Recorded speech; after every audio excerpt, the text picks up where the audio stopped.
Morning from LAT, here's your morning markets update.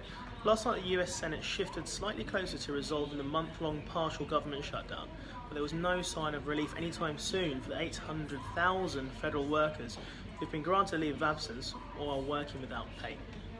On the trade war, President Donald Trump does intend to boost markets through a trade pact with China, but will not soften his position that Beijing must make real structural reforms, including how it handles intellectual property, to reach a deal.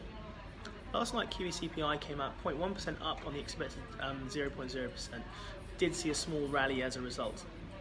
Early this morning the Bank of Japan cut its inflation forecast and warned of risks of the economy from faltering global demand.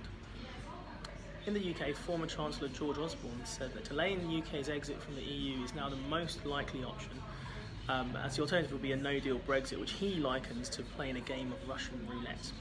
Mr Osborne, who campaigned for Remain, said his successor Philip Hammond had sensibly told businesses that leaving without a deal was not a possibility, but that we now need to hear that from the Prime Minister herself. Opposition party leaders suggested they would support the proposal of preventing a no-deal Brexit, making it far more likely to win enough backing to be passed. That would force PM May's hand and ensure she cannot take Britain out of the EU without a deal in 9 weeks' time.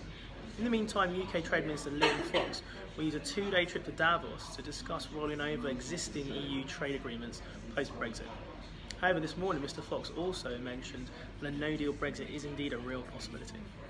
Mixed messages on the matter create an uncertainty around the Great British Pound. More worries for Deutsche Bank as the Federal Reserve is examining how the German investment bank handled billions of dollars in suspicious transactions from Denmark's leading lender, in turn further intensifying what could be one of the biggest money laundering scandals ever. Today we have a quiet morning data-wise with Canadian retail sales at 1:30. Do have a good day.